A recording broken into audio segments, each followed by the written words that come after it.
Estamos começando agora o programa Arena do Futuro. É muito bom ter você aqui como parte da nossa família. Você sabe, é Arena porque discutimos a Bíblia e do futuro porque estudamos as profecias. E aqui tudo começa na palavra, porque é a Bíblia de Deus que tem que falar. É nela que vamos encontrar as respostas para os maiores enigmas da humanidade. É na Bíblia que vamos encontrar a solução definitiva para o maior problema do mundo, que a gente já sabe qual que é: o pecado, que leva à morte.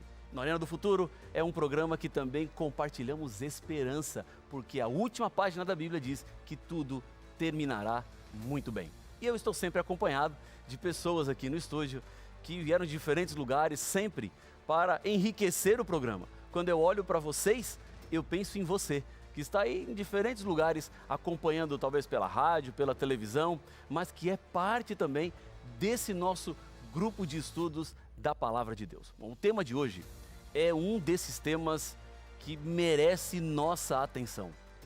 Nós vamos falar sobre as bestas do Apocalipse. Essa palavra besta é uma palavra que soa meio estranho, né? Até um xingamento. Chamar alguém de besta é ofender essa pessoa. Mas a Bíblia fala de duas bestas que aparecem no livro do Apocalipse. Quem são essas bestas? O que elas representam? Como eu posso identificar essas bestas e qual será o papel de cada uma delas no desenrolar do fim do mundo? Esse é o tema de hoje, do Arena do Futuro. Fica conosco porque estamos apenas começando.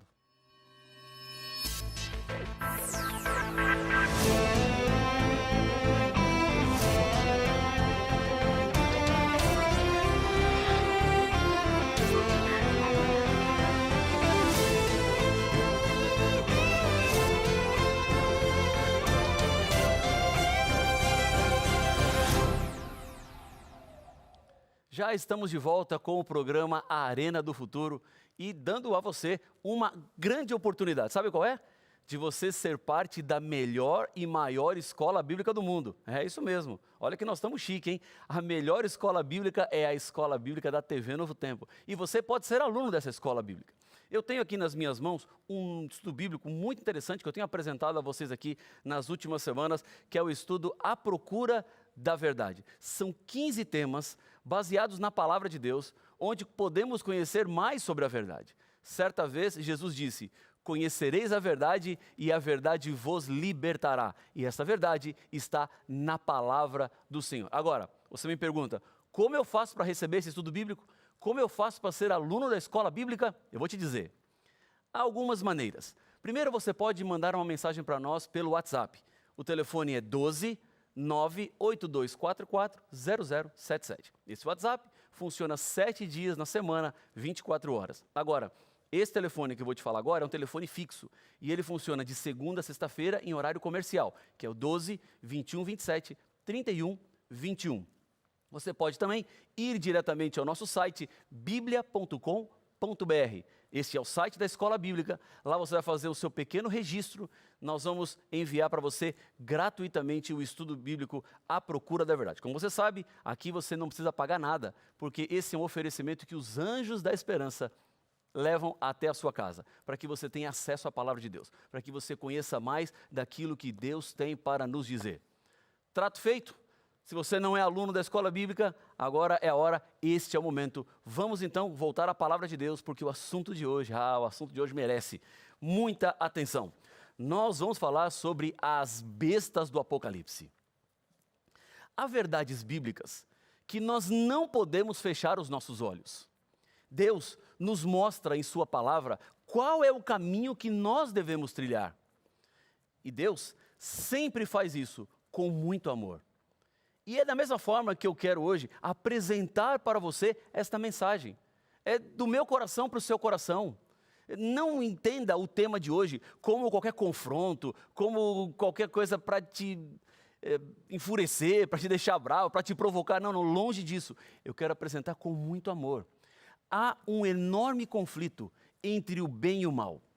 E nós vemos isso facilmente à nossa volta.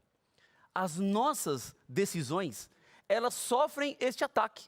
O que eu vou fazer? O bem que eu devo ou o mal que eu não devo? Às vezes, parece tão fácil fazer o errado e tão difícil fazer o certo. O diabo, ele quer nos levar a desacreditar em Deus. Mas há uma verdade maior, que nos mostra um Deus que se importa e se preocupa com cada um dos seres humanos. Mas nós não podemos fechar os nossos olhos de que estamos em meio a uma guerra. Há um conflito que se desenvolve à nossa volta, onde eu e você somos muitas vezes levados, tentados e empurrados para o mal e nos distanciamos do bem que tanto gostaríamos de fazer.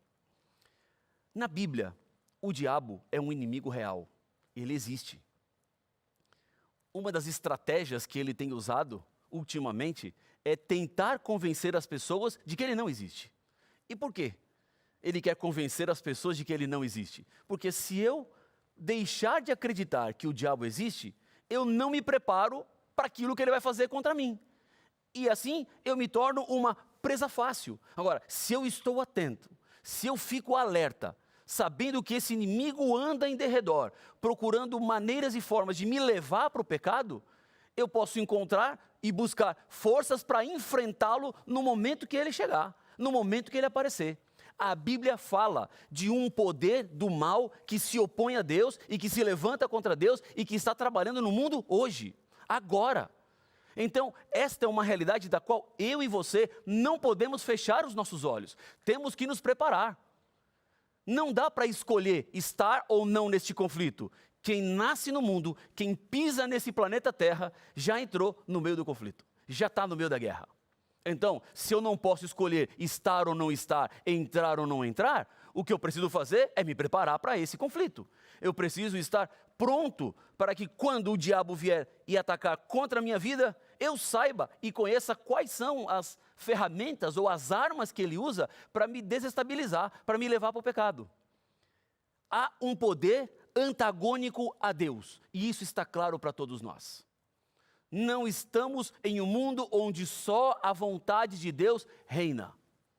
A dor, a sofrimento, a guerra, a rumor de guerra, a pandemia, a instabilidade, a ódio, a crimes banais. A vida humana cada vez parece valer menos. Mata-se por coisas pequenas, mata-se por coisas insignificantes. Esta é a vida da qual nós temos. Este é o mundo que está à nossa volta. E veja que a Bíblia já nos advertiu quanto a isso. Vamos abrir a nossa Bíblia? Você que está com a sua Bíblia aí, aqui no cenário, você que está aí em casa também, vamos a 2 Tessalonicenses capítulo 2. Aqui nós encontramos, em 2 Tessalonicenses capítulo 2, uma revelação quanto ao mal. É 2 Tessalonicenses 2, versículos 3 e 4. Está assim na Bíblia, na palavra de Deus. Ninguém de modo nenhum vos engane. Olha só, a advertência de Paulo é: cuidado, porque vão tentar te enganar. Porque isto não acontecerá sem que primeiro venha a apostasia e seja revelado o homem da iniquidade, o filho da perdição. O que é apostasia? Apostasia é abandonar a mensagem de Deus. Apostasia é quando eu passo a viver de acordo com as minhas paixões ou os meus desejos. Apostasia é quando o que importa para mim não é o que Deus pensa, mas o que eu acho. Isso é apostasia. Apostasia é quando eu passo a viver cuidando de mim mesmo, sem me preocupar com o que Deus pensa ou o que Deus quer. Então, o que a Bíblia está dizendo é que virá um tempo de apostasia. E este tempo de apostasia é acompanhado do homem da iniquidade, o filho da perdição. Diz assim o versículo 4, o qual se opõe e se levanta contra tudo que se chama Deus ou é objeto de culto, a ponto de assentar-se no santuário de Deus, ostentando-se como se fosse o próprio Deus. E é aqui que este conflito ele fica mais interessante e perigoso para todos nós. Porque este homem da iniquidade, este indivíduo que representa essas forças antagônicas, ele se coloca no lugar de Deus.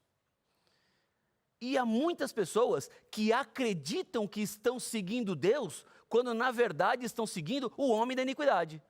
Quando na verdade estão seguindo aquele que representa este poder contra Deus. Este homem da iniquidade, ele não desmente a Bíblia. Sabe o que ele faz? Ele altera pontos particulares da Bíblia.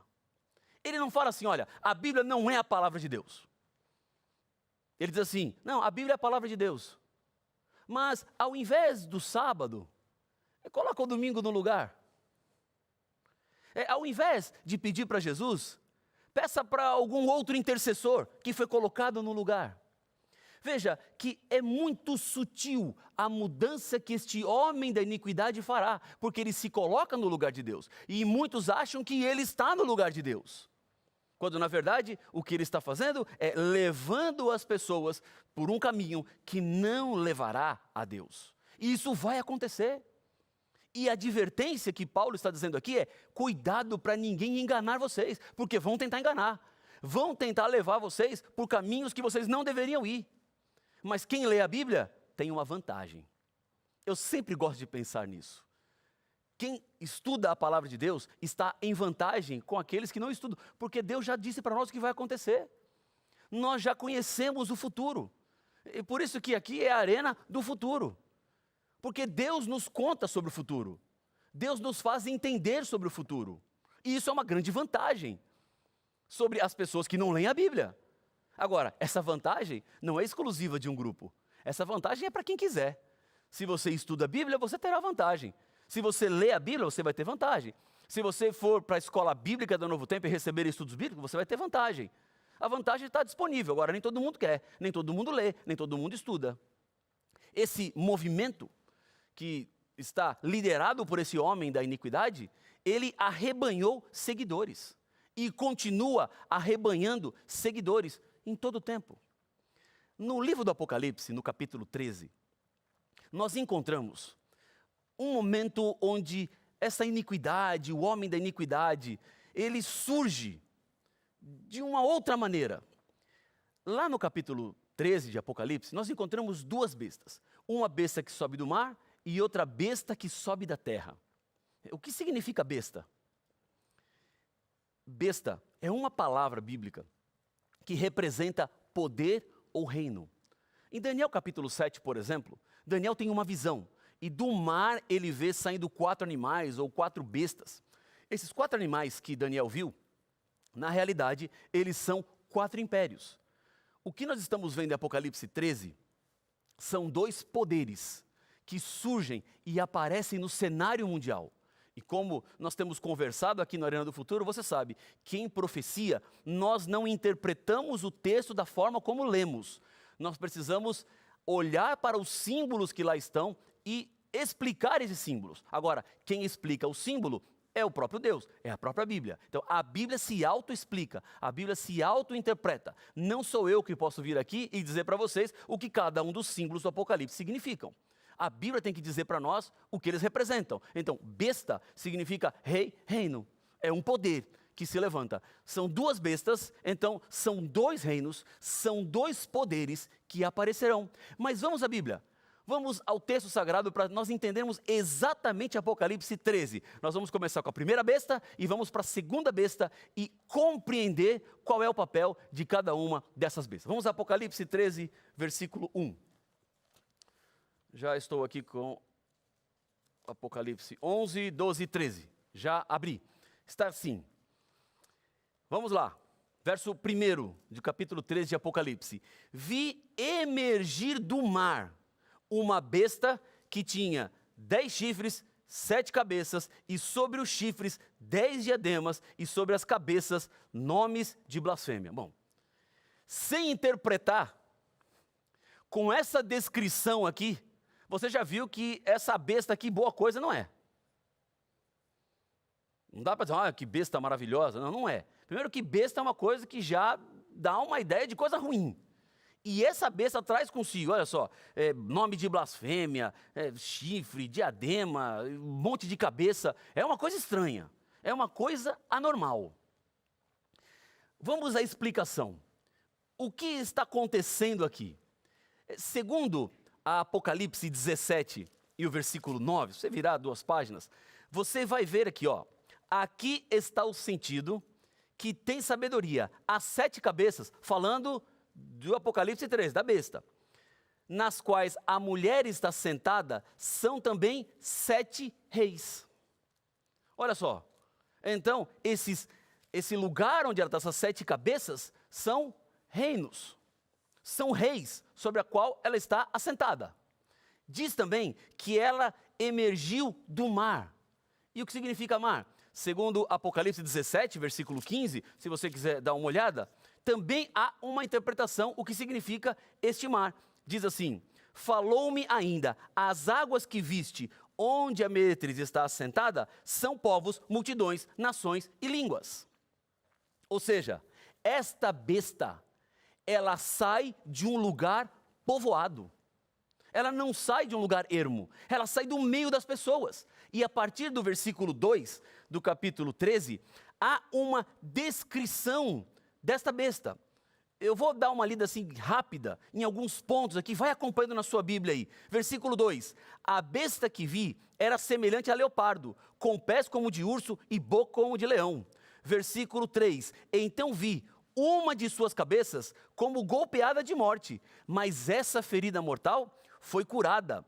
Versículo 4, e adoraram o dragão, porque deu a sua autoridade à besta, e também adoraram a besta, dizendo, quem é semelhante à besta? Versículo 5, foi-lhe dada uma boca, que proferia arrogâncias e blasfêmias, e autoridade para agir 42 meses. Versículo 8, adorá-la-ão todos que habitam sobre a terra, aqueles cujos nomes não foram escritos no livro da vida do Cordeiro, que foi morto desde a fundação do mundo. Há algumas informações importantes que acabamos de ler.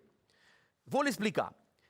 Quem é esta besta que sobe do mar? Bom, se ela sai de um lugar povoado, se é um reino, estava sobre reinos, nós vemos que é um poder religioso. Porque ele recebe a adoração dos homens. A Bíblia foi quem disse para nós que adorarão todos os que habitam sobre a terra.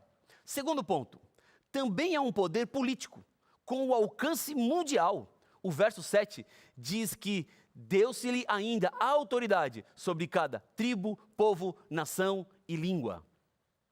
Em um determinado momento da história, o que a Bíblia acabou de nos dizer, ele perderia o seu poder, porque uma das suas cabeças foi golpeada de morte. Mas isso não significaria o fim desse poder, porque a sua ferida mortal seria curada.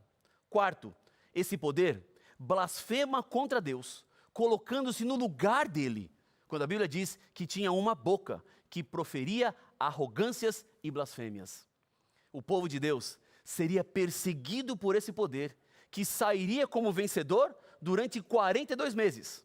Ou 1260 anos. Vejam, os meses na época bíblica tinham 30 dias. Era o calendário lunar, não era o calendário solar que nós temos hoje. Então, a cada 5 anos, o ano tinha 13 meses com 30 dias para compensar o calendário solar. Nós temos a cada 4 anos, um dia a mais, que é no ano bissexto, fevereiro tem 29 dias, para compensar essa contagem, porque o nosso ano não tem 360 dias, como tinha o ano deles. Nosso ano tem 365. Então, fazendo a conta, 42 meses vezes 30, vamos chegar a 1260 dias. Usando o princípio dia-ano, que é o que está na profecia, nós chegamos aos 1260 anos, porque há uma redução do tempo. Bom, esse período onde a besta prevaleceu foi o período da Inquisição, onde a Bíblia foi deixada de lado e tradições humanas passaram a fazer parte da igreja. Isso começa no ano 538, com o decreto de Justiniano, reconhecendo o bispo de Roma como cabeça da igreja, dando a ele total autoridade. E somando 538 mais 1260, nós chegamos exatamente no cronômetro de Deus em 1798, quando aconteceu o aprisionamento do Papa Pio VI, mandado pelo general Berthier. O Papa foi levado para a Bastilha, na França. sobre o império de Napoleão Bonaparte. E lá o Papa morreu. E nesse instante termina o período da supremacia, onde este líder religioso estava vivendo um período onde mandava em tudo e em todos. Esta ferida que fez com que o Papa saísse do cenário e perdesse sua força, ela foi curada em 1929, com o Tratado de Latrão, assinado por Benito Mussolini, que deu 44 hectares de terra para que esse poder fosse restabelecido. Um poder que se coloca no lugar de Deus porque tem pretensão de perdoar pecados. Ninguém pode perdoar pecados dos seres humanos senão o próprio Deus. Traz para ele adoração e devoção. Coloca-se como cabeça da igreja, no lugar de Cristo, que é a verdadeira cabeça da igreja. Bom, já entendemos a primeira besta, agora vamos para a segunda besta. A partir do versículo 11, nós encontramos a descrição dessa outra besta. Versículo 11 diz assim, vi outra besta emergir da terra, possuía 2 chifres, parecendo cordeiro, mas falava como dragão. Versículo 12, exerce toda a autoridade da primeira besta na sua presença. Faz com que a terra e os seus habitantes adorem a primeira besta, cuja ferida mortal foi curada. Veja, há uma relação entre as duas bestas. A besta que surge da terra se associa à besta que surge do mar. Versículo 14, seduz os que habitam sobre a terra, por causa dos sinais que foi lhe dado executar diante da besta. Versículo 17, ou melhor, 16. A todos, os pequenos e os grandes, os ricos e os pobres, os livres e os escravos, faz com que lhes seja dada certa marca sobre a mão direita ou sobre a fronte, para que ninguém possa comprar ou vender, senão aquele que tem a marca, o nome da besta ou o número do seu nome. Aqui está a sabedoria. Aquele que tem entendimento, calcule o número da besta, pois é número de homem. Ora, esse número é 666. O que significa tudo isso? Essa besta, ela tinha 2 chifres, parecendo cordeiro, mas falava como dragão. Exerce toda a autoridade da primeira besta na sua presença e faz com que a terra e os seus habitantes adorem a primeira besta, cuja ferida mortal havia sido curada. Veja que há uma relação. Essa besta também opera grandes sinais, faz até descer fogo do céu sobre a terra diante de todas as pessoas. Seduz aqueles que habitam sobre a terra por causa dos sinais que lhe foi permitido realizar diante da besta, dizendo aos que habitam sobre a terra que façam uma imagem à besta, aquela que foi ferida à espada e sobreviveu. O que a Bíblia está dizendo é que foi concedido poder a esta besta para dar vida à imagem da besta, para que também a imagem da besta falasse e fizesse morrer todos os que não adoram a besta. Todos, pequenos, grandes, ricos, pobres, livres, escravos, recebem uma marca na mão ou na testa, para não poder comprar, para não poder vender. É isso exatamente o que a Bíblia está dizendo. Agora, o que significa este tal número 666?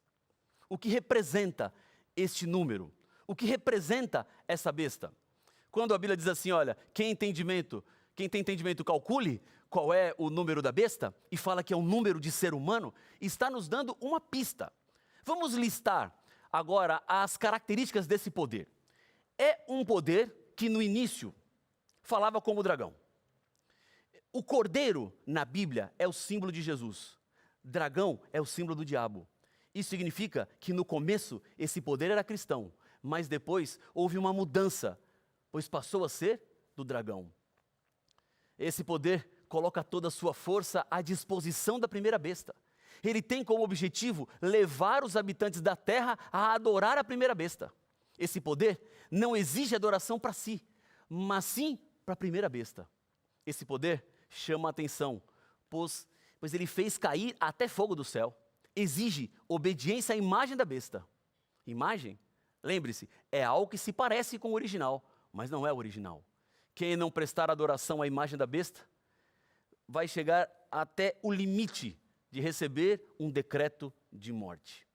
Essa besta ordena que uma marca seja colocada sobre a fronte e a mão direita daqueles que se recusam a obedecer à primeira besta, para que não possam comprar ou vender. E no final, diz que o número é 666. Bom, na Bíblia, os números na profecia, eles têm significados. O número 3 significa trindade, o número 4, universalidade, o número 6, número de homem, número 7 da perfeição, número 12, povo de Deus. Bom, se o número 6 é número de homem, número do ser humano, que é pecador, porque o ser humano foi criado no 6º dia, quando aparece 3 vezes o número 6, o que este número está querendo dizer é do esforço do anticristo em se colocar no lugar de Deus. É um número que não vem de Deus. Em outras palavras, é um sistema religioso falso, que leva as pessoas para o engano. Então, não é para você fazer conta. O nome daqui, nome de lá, tem que ver esse numeral romano. Não é nada disso, não. A própria explicação já mostra claramente quem é esse poder, o que representa esse poder. Então, olhando para esse cenário, vemos uma união política e uma união religiosa. Vemos um poder que comanda exércitos e que empregará sua força para a religião. Este é o cenário que o mundo vai nos apresentar no futuro. É isso que Apocalipse 13 está nos dizendo. Existe um poder antagônico a Deus e a sua revelação. E todos nós estamos no centro dessa luta. A besta que sobe do mar, a besta que sobe da terra, se unirão e representados por este homem da iniquidade, levará as pessoas ao engano e à perdição. Mas ninguém precisa se perder. Você pode se salvar. Basta que agora, nesse momento, nesse instante, você entregue a sua vida nas mãos do Senhor. Ele te ama tanto. Ele está interessado em abrir os braços hoje e te receber, para te dar a vida eterna. Agora, não se demore mais, não espere mais, porque tudo que a Bíblia nos apresenta como profecias que já aconteceram no passado, são evidências de que aquilo que falta cumprir também acontecerá. Deus tem o controle da história nas suas mãos, nada escapou das mãos de Deus. E se Deus está cuidando de tudo, isso significa que Ele pode também cuidar de você. Agora é o seu momento, esta é a sua hora. Você não precisa estar escravizado pelas forças do mal. Você não precisa ser marionete nas mãos do inimigo, porque Deus te ama. Ele quer hoje o seu coração. Está você disposto a entregar o seu coração nas mãos do Senhor? Se sim, feche os olhos e vamos juntos orar. Senhor, Deus querido, Pai nosso, muito obrigado pela mensagem que vem da Tua Palavra. Eu lhe agradeço muito porque em Apocalipse nós temos um vislumbre de tudo aquilo que está por acontecer. Entendemos que o Senhor tem tudo nas Tuas mãos. E é por isso que eu quero entregar nas Tuas mãos a vida desta Tua filha, deste Teu filho que ora comigo neste momento. Pai, alcança cada um deles com a Tua graça. Abre os nossos olhos, é o que eu lhe peço em nome de Jesus. Amém, amém. Que Deus abençoe muito a sua vida. A gente termina aqui o programa Arena do Futuro e nós continuamos nos encontrando aqui na tela da TV Novo Tempo, a TV do Arena do Futuro, o canal da esperança. Muitas bênçãos e até mais.